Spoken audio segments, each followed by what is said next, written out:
தேவனுக்கு மகிமை உண்டாவதாக. இந்த நாளிலே ஓய்வு நாள் ஆசரிப்பு முக்கியமானதா?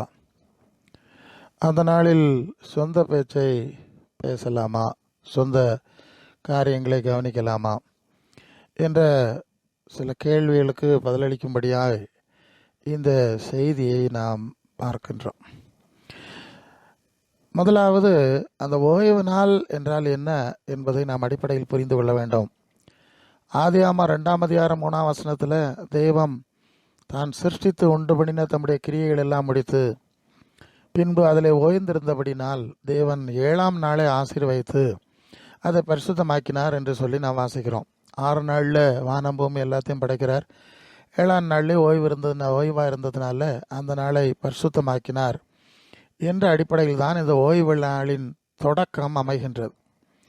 பூமிக்குரிய சிருஷ்டிப்பு காரியங்களை செய்து 7ஆம் நாளில் தனது உயரிய பரலோக நிலையிலே ஓய்வாக இருந்த காரியத்தை தான் இங்கே குறிப்பிடப்பட்டுள்ளது. பூமிக்குரிய அல்லது புதிய பூமி வானம் பூமி படைப்பை படைத்துவிட்டு அவர் மீண்டும் பரலோகத்துக்குரிய தன்னுடைய உயரிய நிலையில் ஓய்வாக இருந்த அந்த நிலையைத்தான் இந்த ஓய்வு என்ற வார்த்தை குறிப்பிடுகிறது.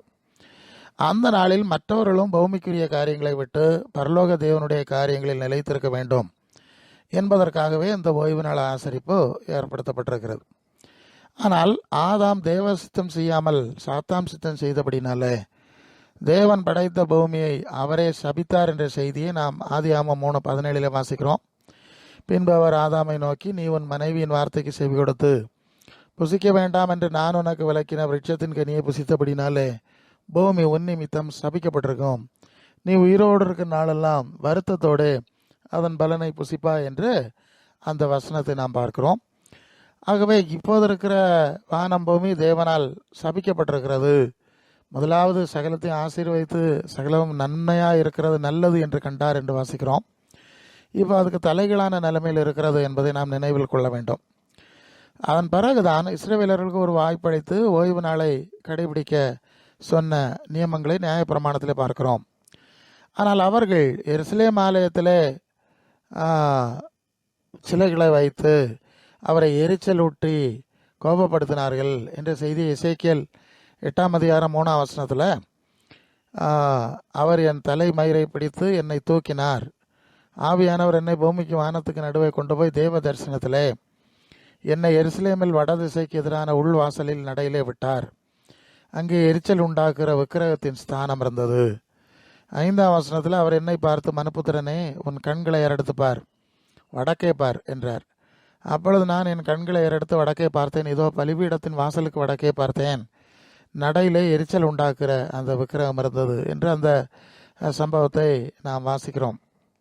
அந்த அளவு அவர்கள் கடவுளை கோபப்படுத்தினதுனால அவர் எருசலேமை அழித்து விட்டார் என்ற செய்தியை எரேமியா 52ஆம் அதிகாரம் 12ஆம் வசனத்தில் படிக்கிறோம். 5ஆம் மாதம் 10ஆம் தேதியிலே பாபிலோன் ராஜாவுக்கு முன்பாய் நற்கிறவனாகிய காவல் சேனாதிபதியான நெபுசராதான் எருசலேமுக்கு வந்தான். அது நேபுகாத்நேச்சர் என்னும் ராஜா பாபிலோனை அரசாளுகிற 19வது வருஷமாக இருந்தது. 13ஆம் வசனத்தில் அவன் கர்த்தருடைய ஆலயத்தையும் ராஜாவின் அரண்மனையையும் எருசலேமில் உள்ள எல்லா வீடுகளையும் ஒவ்வொரு பெரிய மனிதனுடைய வீட்டையும் அக்கினியினால் சுட்டரித்து போட்டான். இப்படி எருசலேம் ஆலயம், அந்த எருசலேம் சூழல் அழிக்கப்பட்டது என்ற வரலாற்று செய்தியையும் நாம் இங்கே பார்க்கிறோம். இதன் பிறகு ஏசாயா 65ஆம் அதிகாரம் 17ஆம் வசனத்தில், இதோ நான் புதிய வானத்தையும் புதிய பூமியையும் சிருஷ்டிக்கிறேன், முந்தினவெளியிலே நினைக்கப்படுவதில்லை, மனசிலே தோன்றுவதுமில்லை என்ற ஒரு புதிய திட்டத்தை கடவுள் அறிவிப்பதாக நாம் வாசிக்கிறோம்.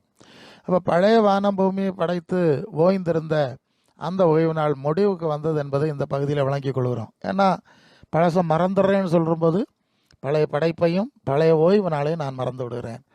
இனி புதிய படைப்பு, அது சம்பந்தமான காரியத்தை தான் மனசில் வைப்பேன், மற்றதை மறந்து விடுகிறேன், மனசில் தோன்றக்கூடாது என்று சொல்வதை இந்த பகுதியில் பார்க்குறோம். இனி புதிய வானம் பூமியை நினைக்கும்படி தான் தேவன் திட்டமிட்டிருக்கிறார் என்பது மிக தெளிவாக இந்த பகுதியில் நாம் புரிந்து கொள்ள வேண்டும். அப்படின்னா அந்த பழைய வானம் பூமியை படைச்சது, அது 7ஆம் நாளில் ஓய்ந்திருந்தது, அந்த ஓய்வு நாள் ஆக்குனதுங்கிறது இப்போ முடிவுக்கு வருகிறது என்பதை இந்த பகுதியில் நாம் வழங்கிக் கொள்ள வேண்டும். அதை பலர் புரியாமல் அந்த பழைய காரியங்களை அவர்கள் செய்து கொண்டிருப்பார்கள் என்றால் அது அவர்களுடைய அறியாமை. சரி, இப்போ இயேசு இந்த பூலோகத்துக்கு பதிலாக பரலோகத்துக்கு நேராய் நீங்கள் மனதை திருப்ப வேண்டும் என்று சொல்லி ஒரு புதிய செய்தியை சொல்கிறார். அது மத்திய 4ஆம் அதிகாரம் 17ஆம் வசனத்தில் படிக்கிறோம். அது முதல் இயேசு மனம் திரும்புங்கள், பரலோக ராஜ்யம் சமீபமாக இருக்கிறது என்று பிரசங்கிக்க தொடங்கினார்.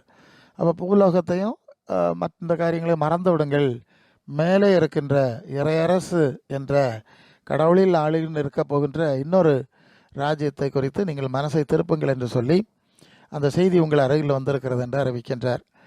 யோவான் 14:2-3 என் பிதாவின் வீட்டில் அநேக வாசஸ்தலங்கள் உண்டு, அப்படி இல்லாதிருந்தால் நான் உங்களுக்கு சொல்லியிருப்பேன், ஒரு ஸ்தலத்தை உங்களுக்கு ஆயத்தம் பண்ண போகிறேன், நான் உங்களுக்காக ஸ்தலத்தை அங்கே ஆயத்தம் பண்ண பின்பு நான் இருக்கிற இடத்துல நீங்களும் இருக்கும்படி நான் மறுபடியும் உங்களை இடத்தில் சேர்த்து கொள்வேன் என்கிறார். இங்கே இந்த வாசஸ்தலம் இந்த உலகத்தில் இருக்காது, அது பரலோகத்தில் இருக்கிறது. அங்கே தான் நம்ம அழைத்து செல்ல வருவார் என்பது தெளிவாக அவர் குறிப்பிடுவதை பார்க்கிறோம். 2 பேதுரு 3ஆம் அதிகாரம் 13ஆம் வசனத்தில் அவருடைய வாக்குத்தத்தத்தின்படியே தேவ நீதி வாசமாக இருக்கும், புதிய வானங்களும் புதிய பூமியும் உண்டாகும் என்று காத்திருக்கிறோம் என்று ஆதி திருச்சபையாரும் அப்போஸ்தலர்களும் இந்த வானம் பூமிக்கு காத்திருக்கல, புதிய வானம் பூமிக்கு காத்திருந்தார்கள் என்பது மிக தெளிவாக குறிப்பிட்டிருக்கிற காரியத்தை நாம் பார்க்கிறோம். வெளிப்படுத்தல் 21:1 பின்பு நான் புதிய வானத்தையும் புதிய பூமியும் கண்டேன், முந்தின வானமும் முந்தின பூமி ஒளிந்து போயின, சமுத்திரமும் இல்லாமல் போயிற்று. அப்போ புதிய வானம் புதிய பூமி எப்படி ஏசாவை கொண்டும் இயேசுவை கொண்டும் அப்போஸ்தலரை கொண்டும் சொன்னாரோ அதை அப்படியே நிறைவேற்ற போகிறார் என்பதை யோவானுக்கு வெளிப்படுத்தி கொடுக்குற காரியத்தை நாம் பார்க்குறோம். பழைய வானம் பூமியை படைத்ததை நான் மறந்து விடுகிறேன், புதிய வானம் பூமியை படைக்கிறேன் என கடவுள் கூறுவதால் பழைய வானம் பூமியின் ஓய்வு நாளும் மறக்கப்படுகிறது என்பதை இங்கே மிக முக்கியமாய் கவனத்திலே நாம் கொள்ள வேண்டும். அப்போ பழைய ஓய்வு நாள் நாம் ஆசரிக்க வேண்டிய அவசியமில்லை என்பது இந்த தகவல்களிலிருந்து நாம் தெளிவாக புரிந்து கொள்கிறோம். இயேசுவின் உயிர்த்தெழுதல் மூலம் புதிய உடலும் புதிய சிருஷ்டி வாழ்வும் வாக்களிக்கப்பட்டிருப்பதால் இயேசு உயிர்த்தெழுந்த நாளே கர்த்தருடைய நாள் என இப்போது ஆசரிக்கப்படுகிறது. அது இயேசு உயிர்த்தெழுந்த நாள் தான் கர்த்தருடைய நாள் இல்லையா? அது புதிதும் ஜீவனமான மார்க்கம், புதிய சிருஷ்டி, புதிய வாழ்வுக்கான அடித்தளமாக அமைகின்றபடினாலே அந்த பழையவைகளை மறந்துவிட்டு புதிய வாழ்வுக்கான புதிய சிருஷ்டிக்கான அந்த உயிர்த்தெழுதலின் நாள் கர்த்தருடைய நாள் என்ற பெயரிலே அனுசரிக்கப்படுகிறது. அப்போஸ்தலர் 20:7 வாரத்தின் முதல் நாளிலே அப்பம் பிற்கும்படி சீஷர்கள் கூடி வந்திருக்கையில் பவுல் மறுநாளிலே புறப்பட வேண்டும் என்றிருந்து அவர்களுடனே சம்பாஷித்து நடு ராத்திரி மட்டும் பிரசங்கித்தான். இந்த வாரத்தின் முதலாவது நாளிலே சீஷர்கள்லாம் கூடி வந்தாங்க என்கிறத இந்த வசனத்தில் பார்க்குறோம். அது வாரத்தின் முதல் நாள்ங்கிறது ஞாயிற்றுக்கிழமை இல்லையா? கடைசி நாள் ஓய்வு நாள் சனிக்கிழமை. சரி, 1 கொரிந்தியர் 16:2 சொல்லுது, நான் வந்திருக்கும் போது பணம் சேர்க்குதல் இராதபடிக்கு உங்களில் அவனவன் வாரத்தின் முதல் நாள் தோறும் தன் வரவுக்கு தக்கதாக எதை ஆகிலும் தன்னிடத்தில் சேர்த்து வைக்க கிடவன். அப்போ வாரத்தின் முதல் நாள் தோறும் தான் இவங்க கூடுவாங்க. அதனால தான் இந்த தர்ம பணம் போன்றதை சேர்த்து வைக்கிறதுக்கும் அன்னைக்கு தான் அது வசதியாக இருக்கும். அப்போ வாரத்தின் முதலாம் நாள் கூடி வந்தார்கள் என்பதற்கான ஆதாரம் இதுவாகவும் இருக்கிறது. வெளிப்படுத்தல் 1ஆம் அதிகாரம் 10ஆம் வசனத்தில் கர்த்தருடைய நாளில் ஆவிக்கு உள்ளானேன், அப்பொழுது எனக்கு பின்னாலே கால சத்தம் போன்ற ஒரு சத்தத்தை கேட்டேன் என்று குறிப்பிடுவார் யோவான். அப்போ கர்த்தருடைய நாள் என்பது இந்த வாரத்தின் முதலாவது நாளைத்தான் குறிக்கிறது என்பதையும் நாம் வழங்கிக் கொள்வோம். ஏன்னா கர்த்தர் என்பது இயேசு கிறிஸ்துவை குறிக்கிற வார்த்தை. அது குறியோஸ் என்றால் தலைவர், ஆண்டவர், இரட்சகர், இயேசுவை குறிக்கிற வார்த்தை என்பதையும் நாம் அறிகிறோம். தேவன் என்கிற வார்த்தைக்கு தியோ என்கிற வார்த்தை கிரீக்கில் போட்டிருக்காங்க. இது கர்த்தருடைய நாள், ஆகவே இது இயேசு உயிர்த்தெழுந்த நாள் என்பது விளங்குகிறது. எனவே தான் வாரத்தின் முதல் நாளாகிய ஞாயிற்றுக்கிழமை ஓய்வு நாளாக ஆசரிக்கப்படுகிறது. சரி, இப்போ ஏசாயா 58ஆம் அதிகாரம் 13ஆம் வசனத்தில் என் பரிசுத்த நாளாகிய ஓய்வு நாளிலே உனக்கு இஷ்டமானதை செய்யாதபடி உன் காலை விலக்கி உன் வழிகளின்படி நீ நடக்கக்கூடாது, உனக்கு இஷ்டமானவர்களை நீ செய்யக்கூடாது, உன் சொந்த காரியத்தையும் சொந்த பேச்சையும் பேசக்கூடாது, ஓய்வு நாளை மனமகிழ்ச்சி நாள் என்றும் கர்த்தருடைய பரிசுத்த நாளை மகிமையுள்ள நாள் என்று சொல்லி அது மகிமையாக எண்ணணும்னு சொல்லியிருக்கு. ஏற்கனவே 6 நாளில் இந்த காரியத்தை படைச்சிட்டு தேவன் ஓய்ந்திருந்தார், அவருடைய பரலோக சூழ்நிலையில் இருந்தார் என்ற ஒரு செய்தியிலே நாம் ஆரம்பித்திருக்கிறோம்.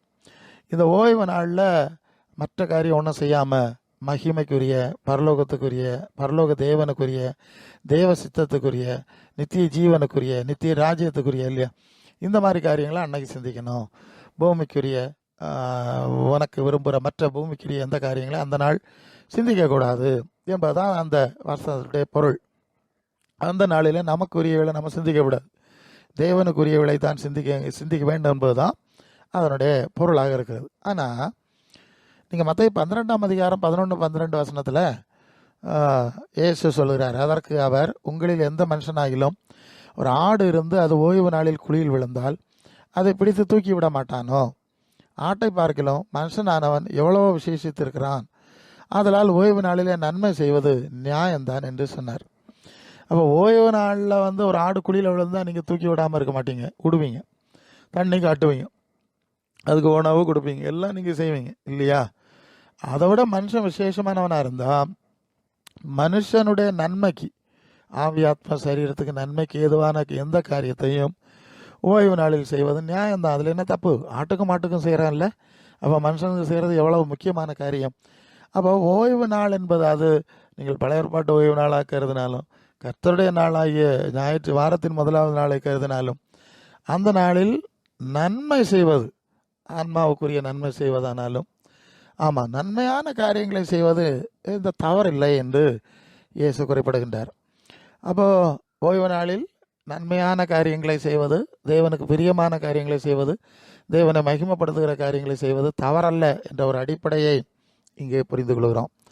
கொலோசியர் 2:16 இப்படி சொல்லுது. கொலோசியர் 2:16, ஆகையால் போஜனத்தையும் பானத்தையும் குறித்தாவது, பண்டிகையும் மாத பிறப்பையும் ஓய்வு நாட்களை குறித்தாவது ஒருவனும் உங்களை குற்றப்படுத்தாதிருப்பானாக. அவைகள் வருங்காரியத்துக்கு நிழலாக இருக்கிறது, அவைகளின் பொருள் கிறிஸ்துவை பற்றினது. அப்போ இந்த மாதிரியான காரியங்களெல்லாம் இருக்கிறத குறித்து யாரும் குற்றப்படுத்தக்கூடாது. ஆனால் இதுக்கு பொருள் கிறிஸ்துவை பற்றினது. அப்போ கிறிஸ்து இயேசுடைய சிந்தை, நீங்கள் பிலிப்பியர் 2:5 கிறிஸ்து இயேசுடைய சிந்தையை உங்களில் இருக்க கடவுள்னு வாசிக்கிறோம்ல. அப்போ கிறிஸ்து இயேசுடைய சிந்தை இருக்கத்தக்கதாய், கிறிஸ்துவுக்கேற்ற காரியங்களாக இருக்கத்தக்கதாய் இல்லையா, அந்த அடிப்படையிலே இந்த காரியங்களெல்லாம் அமைந்திருக்க வேண்டும் என்பதுதான் ஆண்டவர் சொன்ன வசனத்தையோட இணைத்து நாம் புரிந்து கொள்கிறோம். அந்த நாள் இந்த நாளுங்கிறதெல்லாம் முக்கியம். இது கிறிஸ்துவின் சிந்தையும் கிறிஸ்துவின் தன்மையும், கிறிஸ்துவுக்கு பிரியமான அவருடைய போதனைக்கு உட்பட்ட காரியங்களை செய்கிறோமா என்பதுதான் முக்கியமே தவிர, அது எந்த நாள் என்கிறது நமக்கு முக்கியம் கிடையாது. அது நமக்கு அந்த நாள் சிறந்தது, இந்த நாள் சிறப்பில்லாதது என்ற அடிப்படையில் இல்லை, நாம் கிறிஸ்துவுக்குள்ளானவர்களை செய்வதுதான் முக்கியம் என்பதை இங்கே புரிகிறோம். ரோமர் 14:5-6 அன்றியும் ஒருவன் ஒரு நாளை மற்றொரு நாளிலும் விசேஷமாக எண்ணுகிறான், வேறொருவன் எல்லா நாட்களையும் சரியாக எண்ணுகிறான். அவன் தன் தன் மனதிலே முழு நிச்சயத்தை உடையவனாக இருக்க கடவன். நாட்களை விசேஷித்துக் கொள்கிறவன் கர்த்தருக்கென்று விசேஷித்துக் கொள்ளட்டும், விசேஷித்துக் கொள்ளாதவனும் கர்த்தருக்கென்று விசேஷித்துக் கொள்ளாதிருக்கிறான். புசிக்கிறான் தேவனுக்கென்று ஸ்தோத்திரம் செலுத்துகிறபடினால் கர்த்தருக்கென்று புசிக்கிறான், புசியாதிருக்கிறவனும் கர்த்தருக்கென்று புசித்து தேவனுக்கு ஸ்தோத்திரம் செலுத்துகிறான் என்று இந்த பகுதியை வாசிக்கிறோம். அப்போ இதில் என்ன நாம் புரிந்து கொள்கிறோம்னு சொன்னால், நாட்களை விசேஷித்துக் கொள்வதோ கொல்லாமல் இருப்பதோ அல்ல விஷயம். ஒருவர் விசேஷிக்கலாம், ஒருத்தர் விசேஷிக்காமல் இருக்கலாம், இது ஒரு முக்கியமே இல்லைங்கிற ஒரு அடிப்படை இங்கே வருது. நாம் கிறிஸ்துவுக்குள்ளானவர்களாய் செயலாற்றுகிறோமா என்பதுதான் முக்கியம். அந்த செயல்நிலை இல்லாண்டா எந்த நாளை நீங்கள் எப்படி முக்கியப்படுத்தியும் பயனில்லாமல் போய்விடும் அல்லவா என்கிறது ஒரு முக்கியமான காரியம். ஒரு நாள் ஓய்வு நாள் என்று நினைக்கின்றார் அவர், என்று தேவனுக்குரியவர்களை கிறிஸ்துவுக்குரியவர்களை செய்யாமல் இருந்தால் அந்த ஓய்வு நாளில் என்ன பயன்? அதே நேரம் ஒருவர் தேவனுக்குரியவர்களை கிறிஸ்துவுக்குரியவர்களை செயலாற்றுகிறார் சொன்னால் அது எந்த நாளாக இருந்தாலும் அந்த நாள் புனிதமானது தான், அந்த நாள் சிறப்பு தான். ஆகவே நாளும் நட்சத்திரம் அல்ல முக்கியம், செயல்நிலையே முக்கியம் என்பதையும் இந்த பகுதியிலே நாம் வழங்கிக் கொள்கிறோம். அதனால தான் கலாத்தியர் 4:10-11 நாட்களையும் மாதங்களையும் காலங்களையும் வருஷங்களையும் பார்க்கிறீர்களே, நான் உங்களுக்கு பிரயாசப்பட்டது வீணாய் போயிட்டோ என்று உங்களை குறித்து பயந்திருக்கிறேன். எப்பா, நாலு நட்சத்திரம் மாதம் ஓய்வு நாள் பார்க்கறதுக்கு நம்ம அழைக்கப்படலை, கிறிஸ்துவுக்குள்ளான தேவ சிந்தையோடு இருக்கும்படி தான் அழைக்கப்பட்டிருக்கிறோம். அது எல்லா நாளும் இருக்க வேண்டியதான். ஒரு நாள் ஓய்வு நாளில் இருக்கணும், மற்ற நாளில் வேறு மாதிரி இருக்கணும்னு ஒரு கொள்கை எங்கேயாவது இருக்குதா? எப்போதும் இருக்கணும், என்னைக்கு இருக்கணும், எந்த நொடிப்பொழுதும் இருக்கணும். ஏசுநாதர் எப்போ வருவாரோ நான் போகிற ரெடியாக இருக்கணும். எப்போ நம்ம தெய்வீகத்தின் ஆன்மீகத்தில் சரியாக இருக்க வேண்டும் என்ற பொருள் தான் இருக்கே தவிர இதுக்கென்று நாலு நட்சத்திரத்தை நீங்கள் முக்கியப்படுத்த வேண்டிய அவசியம் அல்ல என்பதை, அது ஒரு தவறான காரியம். ஆனால் உங்களுக்காக பிரயாசப்பட்டது வீணாய் போயிட்டோ இப்படியெல்லாம் பார்க்காதருங்கள் என்று சொல்லுகிற ஒரு கட்டளையை, ஒரு ஆலோசனையை அப்போஸ்தலர் பவுல் கொடுப்பதை பார்க்குறோம். இந்த பூமி தேவனால் சபிக்கப்பட்டு அழிவுக்கு வைக்கப்பட்டிருக்கிறது என்பதால் இந்த பூமி தொடர்பான எதையும் முக்கியப்படுத்த வேண்டியதில்லை என்பது தெளிவு இல்லையா? அது எந்த நாளாட்டம் இருந்துட்டு போட்டு, வாரத்தில் முதலாவது நாளாக இருக்கலாம், கடைசி நாளாக இருக்கலாம், அல்லது ஏதோ இதுதான் எல்லாம் சாபத்தில் முடிஞ்சாச்சுல்ல. இந்த நாள் இந்த காரியங்கள்லாம் சாபத்தில் முடிஞ்சாச்சுல்ல. இது சம்மந்தமான எதுவும் நம்ம முக்கியப்படுத்த வேண்டியதில்லை. ஏன்னா இந்த புதிய படைப்பு என்ற நிலை வரும்போது, நீங்கள் புதிய வானம் புதிய பூமி உண்டாகும்போது அங்கே ராக்காலம் இருப்பதில்லை என்ற ஒரு வசனம் இருக்குது. ராக்காலம் இல்லாதபடியினால் அது அந்த அங்கே வாசல்கள் அடைக்கப்படுவதில்லை என்கிறதான ஒரு வசனம் வெளிப்படுத்தின விசேஷத்தில் இருக்குது. அதாவது புதிய படைப்பில் இந்த ராக்காலம் பகல் இரவு என்று சொல்லக்கூடிய அந்த பகுதி இருக்க போகிறது கிடையாது. அப்படி இருக்கிறதுனால அந்த சூழ்நிலையில் அங்கே இந்த பகல் இரவு இல்லாத இருக்கிறதுனால நாள் பார்க்க முடியாது. நீங்கள் அது வெளிப்படுத்தின விசேஷம் 22:5 அங்கே ராக்காலம் இராது, விளக்கும் சூரியனுடைய வெளிச்சம் அவர்களுக்கு வேண்டுவதில்லை, தேவனாகிய கர்த்தரை அவர் மேல் பிரகாசிப்பார், அவர் சதா காலங்களில் அரசாரவர். அப்போ அங்கே இரவு பகல் இல்லாதனால அங்கே நாள் கணக்குகள், முதலாம் நாள், கடைசி நாள், ஓய்வு நாள், இந்த மாதிரிப்பட்டது எதையுமே நம்ம அங்கே கணிக்க முடியாது இல்லையா. எப்போவுமே பகலாக இருக்கிறது, எப்போவும் அது ஒளிமயமான தேசம் என்று தான் சொல்லப்பட்டிருக்கிறது. அப்போ ராக்காலம் கிடையாது. அது ராக்காலம் இல்லாமல் இருக்கிறதுனால இந்த நாளும் இல்லை அப்படின்னா அந்த நாளில் இந்த நாட்களை நினைக்க முடியாது. எபேசியர் 2:7 கிறிஸ்து இயேசுவுக்குள் நம்மை அவரோடு கூட எழுப்பி உன்னதங்களில் அவரோடு கூட உட்காரவும் செய்தார். பாஸ்டன்ஸில் இருக்க செய்தார். இந்த உலகத்தில் இருக்கும்போதே அந்த ஞானஸ்நான அனுபவத்தின் மூலம் பழைய மனுஷனை அடக்கம் பண்ணிடுறோம், புதிய மனுஷனாய் உயிர்த்தெழுதலின் அனுபவத்துக்குள்ளே வர்றோம், ஒரு புதிய சிருஷ்டியின் அனுபவத்துக்குள்ளே வர்றோம். இப்போது நாம் உயிர்த்தெழுந்த இயேசுவின் தன்மைக்கு ஏற்ப மாறுறபடினாலே வருகிறபடினாலே இப்போ இயேசு பரலோகத்துக்கு போயிட்டார், நம்முடைய மனசு அங்கே போயிடுது. உன்னதங்களில் அவரோடு கூட உட்காரவும் செய்தார். அப்போ மனசு பரலோகத்தில் போய்விடுகிறது. கொலோசையர் 3:1-2 கிறிஸ்து தேவனுடைய வலது பார்சத்துக்கு மேலான விலை தேடுங்கள், பூமிக்கு வேலை அல்ல, மேலான விலை தேடுங்கள் அப்படின்னு சொல்லியிருக்கு. அப்போ ஒரு விசுவாசி கிறிஸ்துவின் சீஷத்துவத்துக்குள்ளே வரும்போது அவருக்கு மனசு பரலோகத்துக்கு போயிடுது, பூமியில் கிடையாது. அப்போ பூமிக்குரிய எதையும் அவர் நினைக்க போகிறதில்ல, சிந்திக்க போகிறதில்ல, முக்கியப்படுத்த போகிறதில்ல. ஏதோ ஒரு அத்தியாவசியத்துக்கு ஏற்ப அவர் அட்ஜஸ்ட் பண்ணிட்டு போகிறாரே தவிர இங்கே உள்ள 4 நட்சத்திரம் எல்லாம் அவருக்கு பிரச்சனை கிடையாது. அவர் தான் 4 நட்சத்திரம் இல்லாத ஒரு ஒளிமயமான தேசத்தில் மனசை வச்சுட்டார்ல. அப்புறம் இந்த தேவை அவருக்கு ஏற்படாது. அதுதான் உண்மை. 6:20-21 பரலோகத்தில் பொக்கிஷம் சேர்த்தவங்க, உங்கள் பொக்கிஷம் எங்கே இருக்கும் அங்கே இருதயம் இருக்கும். இப்போ இருதயம் பரலோகத்துக்கு போயிட்டு அப்புறம் எப்படி பூலோக 4 நட்சத்திரம் அவங்களுக்கு நினைவுக்கு வரும்? எப்படி வர முடியாது. அதான் உண்மை. அது 4 நட்சத்திரம் இல்லாத ராப்பகல் இல்லாத தேசம் பரலோகம். இது ராப்பகல் உள்ள தேசம். இங்கே 4 நட்சத்திரம் இருக்குது, அங்கே இல்லை. ஸோ ஆக இந்த காரியத்தை நம்மையும் முக்கியமாக கவனத்தில் கொள்ள வேண்டும். பரலோகத்தில் மனசை வச்சுருக்கவங்க பூமிக்குரிய எந்த காரியங்களையும் முக்கியப்படுத்த மாட்டாங்கன்னா இந்த ஓய்வு நாள் ஓய்வு இல்லாத நாளுங்கிற பிரச்சனையே வரப்போகிறது கிடையாது. தேவைப்படாத ஒரு விஷயம். 1 கொரிந்தியர் 3:16 சொல்லுது, நீங்கள் தேவனுடைய ஆலயமாக இருக்கிறீர்கள், தேவனுடைய ஆவி உங்களில் வாசமாக இருக்கிறது என்றும் அறியாத இருக்கிறீர்களா. இப்போ பரலோகத்தின் தேவன் நம்ம ஆலயமாக மாற்றி நமக்குள்ளே இருக்கிறார். திங்கக்கிழமையும் இருக்கிறார், ஞாயிற்றுக்கிழமையும் இருக்கிறார், சனிக்கிழமையும் இருக்கிறார், எப்போதும் இருக்கிறார்ல. அப்படி இருக்கும்போது நீங்கள் அவரை தேடுறதுக்கும் அவரோடு ஐக்கியப்படுவதற்கும் அவருக்கு சித்தம் செய்கிறதுக்கும் ஒரு குறிப்பிட்ட நாள் தேவையா என்ன? அவர் தான் எப்போதும் நமக்குள்ளே இருந்துட்டு இருக்கிறாருங்க. அவருக்கு 4 நட்சத்திரம் கிடையாதுங்கிறது நமக்கு தெரியும். ஆக தேவ ஆலயமாய் மாற்றப்பட்டு தேவ ஆவினால் நிரப்பப்பட்டிருக்கும் போது இந்த 4 நட்சத்திரம்னு சொல்லக்கூடிய இந்த கோட்பாடுகள் நமக்கு தேவையற்றது என்பதும் எப்போதும் அவர் நம்மோடு இருக்கிறார், நாம் அவரை மகிமைப்படுத்துகிறோம். ரோமர் 12:1-2 சொல்லுது, சகோதரரே உங்கள் சரீரங்களை பரிசுத்தமும் தேவனுக்கு பிரியமான ஜீவ பலியாய் ஒப்பு கொடுக்க வேண்டும் என்று தேவனுடைய இரக்கங்களை முன்னிட்டு உங்களை வேண்டிக் கொள்கிறேன், இதுவே நீங்கள் செய்யத்தக்க புத்தியுள்ள ஆராதனை. அப்போ எப்போதுமே நாம் தேவனுக்கு, ஏன்னா நமக்குள்ள ஆவியாய் தேவன் இருக்கிறார், அப்படி ஒப்பு கொடுத்து ஆராதித்து கொண்டே இருக்கிறோம்னு சொன்னால் இதுக்கு ஓய்வு நாளும் ஓய்வு இல்லாத நாளும் எதுக்கு தேட போகிறோம்? நம்ம 12:2 சொல்லுது, நீங்கள் இந்த பிரபஞ்சத்துக்கு ஒத்த வேஷம் தெரியாமல் பரலோக தேவனுக்கு பிரியமும் நன்மையும் பரிபூர்ணமான சித்தம் என்று பகுத்தறியத்தக்கதாய் உங்கள் மனம் பகுதாகிறதுனாலே மர்வமாங்கள். இந்த பிரபஞ்சத்தினுடைய கொள்கைகளை விட்டு விடுகிறோம், நம்பிக்கையை விட்டு விடுகிறோம், முழுச மனசை பரலோகத்தில் வச்சுட்டோம். அவருக்கு பிரிய மனதை தேடி போகும்போது இந்த ஓய்வு இல்லாத நாளும் இதெல்லாம் பூமிக்குரிய தானே, இந்த பிரபஞ்சத்தில் இருக்கிறது தானே, இது தேவைப்படாதுங்கிற ஒரு விஷயமும் இங்கே நாம் புரிகிறோம். 1 கொரிந்தியர் 6:20 கிரயத்துக்கு கொல்லப்பட்டீர்களே, ஆகையால் தேவனுக்குடையவர்களாக நீங்கள் உங்கள் சரீரத்தினாலும் உங்கள் ஆவியினாலும் தேவனை மகிமைப்படுத்துங்கள். அப்போ நம்ம இயேசுவின் ரத்தத்தினாலே தேவன் விலைக்கு வாங்கியிருக்கிறார், அவருக்கு சொந்தமாகி விட்டோம், சொந்த ஜனமாகி விட்டோம். அவர் தம்முடைய ஆவியை தந்து நம்ம ஆலயமாக்கி விட்டார். இப்போ நாம் என்ன செய்கிறோம்? இந்த பிரபஞ்சத்துக்குரிய காரியங்களை ஒன்றும் நாம் முக்கியப்படுத்த மாட்டோம். இப்போ நம்முடைய சரீரத்தினாலும் ஆவினாலும் பரலோகத்தின் தேவனை எப்போதும் மகிமைப்படுத்தி கொண்டே இருக்கிறோம் இல்லையா? எப்போதும் மகிமைப்படுத்துகிறோம். அது ஞாயிறு சனின்னெல்லாம் கிடையாதுங்க. அப்படி இருக்கும்போது இந்த காரியெல்லாம் தேவையற்றது.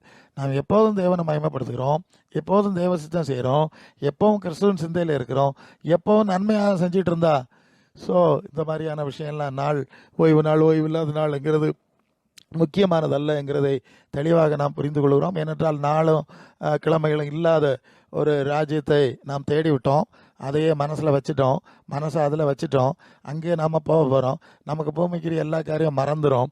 தேவனுடைய நீதி வாசமாக இருக்கும், புதிய வானங்களும் புதிய பூமியும் உண்டாகும் என்று காத்திருந்து தேடிக்கொண்டே இருக்கிறோம் என்ற மனநிலைகள் வரும்போது இந்த ஓய்வு நாள் ஓய்வில்லாத நாளுங்கிற இந்த கொள்கைகள் தேவைப்படாமல் போய்விடும் என்பதை இந்த பகுதியிலே நாம் விளங்கிக் கொள்கிறோம்.